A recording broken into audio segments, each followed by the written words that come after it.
Мен Серік Қарғат Тілегенқызы Ақсай қаласының нөмірі 3 жалпы орта білім беретін мектебінің 9-шы А сынып оқушысымын.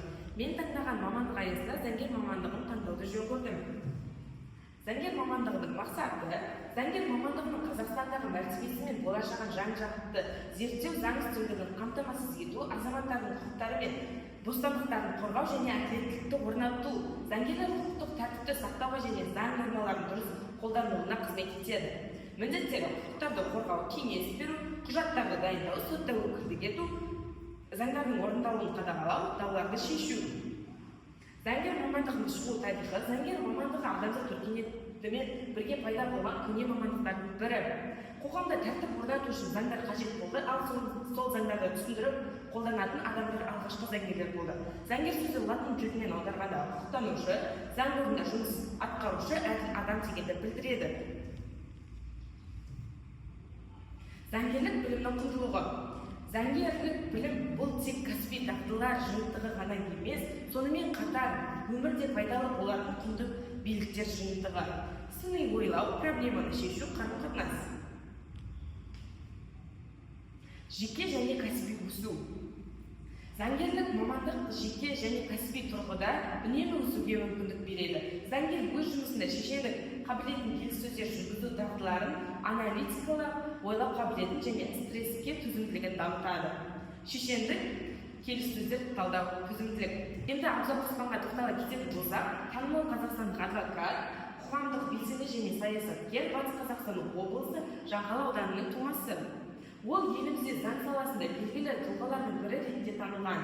Саяси қызметіне тоқтала кететін болсақ, қазіргі таңда Қазақстан Республикасы парламенті мәжілісінің депутаты, мәжілісте құқықтық, әлеуметтік және отбасылық заң мәселелерін талқылауға қатысады. Енді заңгер мамандығының күшті жақтары, әлсіз жақтары, мүмкіндіктерін, қауіптеріне тоқтала кетейік. Күшті жақтары қоғамда жоғары беделге ие мамандық, заң білімінің әмбебаптығы, табысы жоғары болуы мүмкін, сыни ойлау мен аналитикалық қабілетті дамытады, халықаралық деңгейде жұмыс істеу мүмкіндігі. Әлсіз жақтар ұзақ әрі күрделі оқу процесі, жауапкершілік жоғары, стресс көп, құжат айналымы өте көп, жұмыс уақыты кейде тұрақсыз, бәсекелестік жоғары. Мүмкіндіктері: мемлекеттік қызметке орналасу, жеке адвокаттық кеңсе ашу, халықаралық арбитраж саласына шығу, корпоративтік заңгерлікте ірі компаниялармен жұмыс, магистратура, ғылыми зерттеу, оқытушылық. Оның қауіптері: құқық саласын цифрландыру мен жасанды интеллекттің дамуы, нарықтық заңгерлер санының көп болуы, заңнамалардың жиі өзгеруі, жаңадан бастаған заңгерлерге тәжірибе жинау қиындығы, қателік жіберу тәуекелі. Енді заңгер мамандығының сұранысы мен болашағы. Жалпы сұраныс: заңгер мамандығы Қазақстандағы ұдайы сұранысқа ие мамандық. Мемлекеттік органдарда, жеке секторда, адвокаттық кеңселерде, бизнес салаларында заңгерлер қажет. Қызмет салаларына сұраныс: мемлекеттік сектор, сот, прокуратура, әділет департаменті, ішкі істер органдары, жоғары әлеуметтік кепілдіктер. Қандай заңгерлер сұранысқа артады? Цифрлық құқық, халықаралық құқық, салық және корпоративтік құқық, арбитраж және коммерциялық дауларды шешу. Болашақтағы мүмкіндіктер: білімі бар адам үшін тұрақты жұмыс, жеке тәжірибе мен жоғары табыс, халықаралық тәжірибеге шығу, құқықтық консультациялар мен стартаптарда қызмет көрсету, ғылыми және оқытушылық мансап.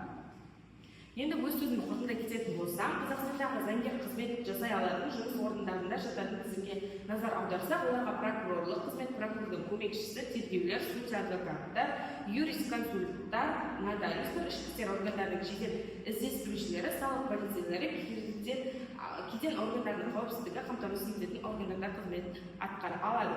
Заңгер болу абыройлы міндет, әділдік пен адалдықты талап ететін қажырлы еңбек деп түсінемін. Мен болашақта заңгер болып қызмет атқаруға дайынмын. Мамандық барысында қиындықтар мен кедергілер мені шабыттандырады. Мен мамандық бойынша өз таңдауымды жасадым. Әділеттілік қоғамның тірегі. Заңгерлік мамандық бұл жай ғана жұмыс емес, бұл өмірлік миссия. Әділеттілікті қорғау, қоғамға қызмет ету, интеллектуалды даму және үнемі өсу мүмкіндіктерімен бұл салаға қызығушылығымды арттырды. Назарларыңызға рахмет.